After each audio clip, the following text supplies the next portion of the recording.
Hello friends, welcome to my channel future in my hand. आज हम बात करेंगे हरियाली तीज के शुभ मुहूर्त, पूजा विधि व इसके व्रत कथा व महिमा के बारे में।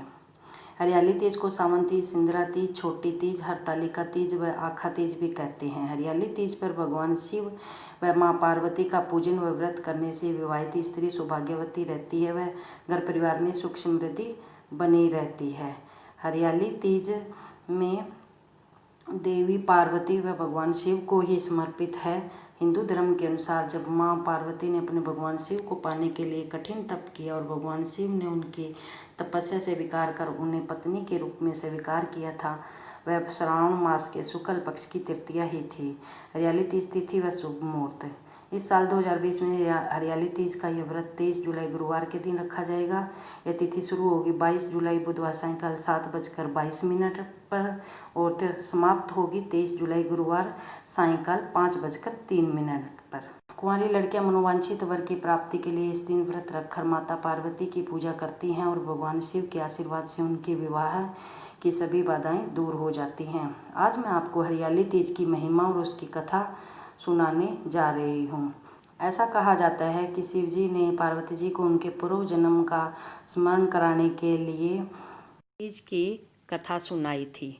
आइए अब मैं विस्तार से कथा सुनाती हूँ। एक दिन शिव पार्वती कैलाश पर बैठे विश्राम कर रहे थे। तब पार्वती जी ने शिव जी से पूछा कि हे नाथ, आप तो सर्वज्ञाता हैं, कृपा कर मुझे मेरे पूर्व जन्म की कथा बताने का कष्ट करें। पार्वती की बात सुन शिव जी कहते हैं कि हे पार्वती, जब युवावस्था में तुम्हारे मन में मेरे प्रति आस्था जगी तब तुमने मुझे पाने के लिए कठोर तप करने का निश्चय किया।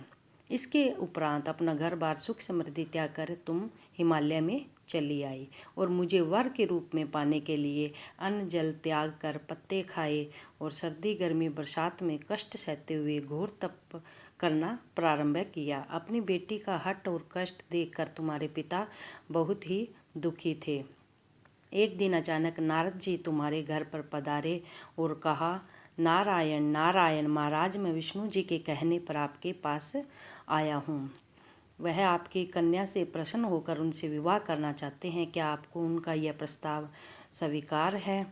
आप कृपया अपनी राय बताएं। पर्वतराज यह सुन अति प्रसन्न हुए और वे तुम्हारा विवाह विष्णु जी से करने के लिए तैयार हो गए। उन्होंने कहा, ये तो मेरा सौभाग्य होगा, मुझे इस विवाह से कोई आपत्ति नहीं है। नारद जी यह शुभ समाचार लिए स्वर्ग लोक में आए और शुभ समाचार विष्णु जी को जा सुनाया। यह खबर जब तुम्हारी सखियों ने तुम तक पहुंचाई तो तुम अत्यंत दुखी हो गई।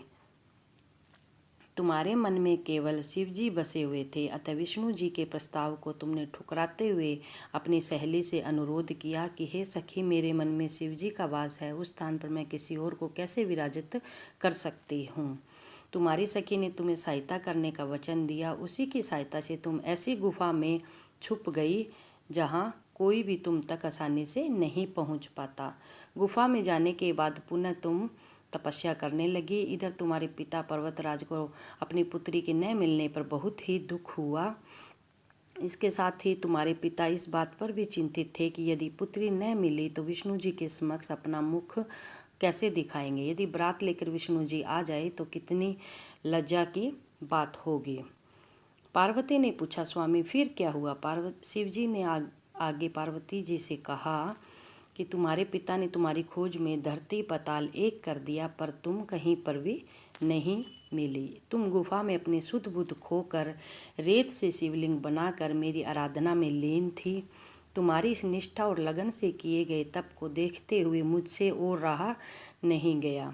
अतंतः मुझे आना ही पड़ा। मुझे अपने समक्ष देख तुम अत्यंत ही प्रसन्न हो गई थी। मैंने तुम्हारे कठिन तप से प्रसन्न होकर तुम्हारी मनोकामना पूरी करने का वचन भी दिया। तुमने मुझसे अपनी अर्धांगिनी बनाने की प्रार्थना की। मैंने कहा तथास्तु। इसके बाद मैं कैलाश पर वापस आ गया। तभी तुम्हारे पिता भी तुम्हें ढूंढते हुए गुफा तक आ पहुँचे। तब तुमने उन्हें बताया कि मैंने ये कठोर तप शिव जी को पाने के लिए किया था और आज मेरा तप सफल हुआ है। शिव जी ने आज न केवल मुझे दर्शन दिए बल्कि उन्होंने वर्ण कर अपनी अर्धांगिनी बनाने का वचन भी दिया है। अब मैं आपके साथ एक ही शर्त पर घर चलूँगी, यदि आप मेरा विवाह शिवजी से करने को राजी हों। आखिरकार पर्वतराज को तुम्हारी बातों के आगे झुकना ही पड़ा। उन्होंने नारद जी के माध्यम से विष्णु जी से विवाह प्रस्ताव पूरा न कर पाने के लिए क्षमा मांगी और तदुपरांत हमारा विवाह तय हुआ और कुछ ही दिनों के बाद विधि विधान के साथ हमारा विवाह किया गया। पार्वती ने जब अपने पूर्व जन्म की ये कथा सुनी तो उसके मुखमंडल पर हर्ष उमड़ पड़ा। तब शिवजी ने कहा कि हे पार्वती, तुमने जो कठोर व्रत किया था उसी के फलस्वरूप हमारा विवाह हो सका। सचमुच तुमने अत्यंत निष्ठापूर्वक इस व्रत को संपन्न किया था। आज भी इस व्रत को निष्ठा से करने वाली स्त्री को मैं मनोवांछित फल प्रदान करता हूँ। उसे तुम जैसा अचल सुहाग का वरदान भी प्राप्त होता है। इतना कहकर शिवजी ने अपनी कथा समाप्त कर दी। भक्तजनों, इसके बाद प्रतिवर्ष हरियाली तीज के दिन विवाहित स्त्रियां अपने पति की दीर्घायु के लिए व्रत रखती हैं। सावन मास के शुक्ल पक्ष की तृतीया तिथि को महिलाएं शिव पार्वती का विशेष पूजन करती हैं। इसके बाद वो लोग पूरे भक्ति भाव से शिव पार्वती की पूजा करते हैं। पूजा के अंत में तीज की कथा सुनी जाती है। कथा के समापन पर महिलाएं माँ गौरी से पति की लंबी उम्र की कामना भी करती हैं। इसके बाद घर में उत्सव मनाया जाता है और भजन व लोक नृत्य किए जाते हैं। यही शुभ दिन हरियाली तीज कहलाता है। इस दिन महिलाएं पूरा दिन बिना भोजन जल के व्यतीत करती हैं तथा दूसरे दिन सुबह स्नान और पूजा के बाद ही व्रत पूरा करके भोजन को ग्रहण करती हैं। इस दिन स्त्रियों के मायके से श्रृंगार का सामान, मिठाई और वस्त्र भेजे जाते हैं। हरियाली तीज के दिन महिलाएं सुबह घर के काम, स्नान करने के बाद 16 श्रृंगार कर निर्जला व्रत रखती हैं। इस दिन स्त्रियां हरे वस्त्र, हरी चुनरी, हरा श्रृंगार और हरी चूड़ियाँ और हाथों में मेहंदी लगाती हैं। हरियाली तीज के दिन झूला झूलने की परंपरा भी है। इस दिन सब जगह झूले डाले जाते हैं। हमारे देश के अधिकांश जगहों पर यही पूजन आषाढ़ तृतीया को भी मनाया जाता है।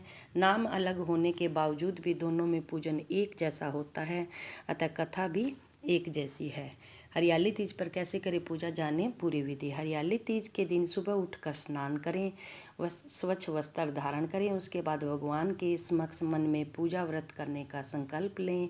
पूरे घर की अच्छी तरह से साफ सफाई करने के बाद तोरण से मंडप सजाएं। एक चौकी या पटरी पर मिट्टी में गंगा जल मिलाकर शिवलिंग, भगवान गणेश, माँ पार्वती की प्रतिमा के साथ उनकी सखियों की प्रतिमा भी बनाएं।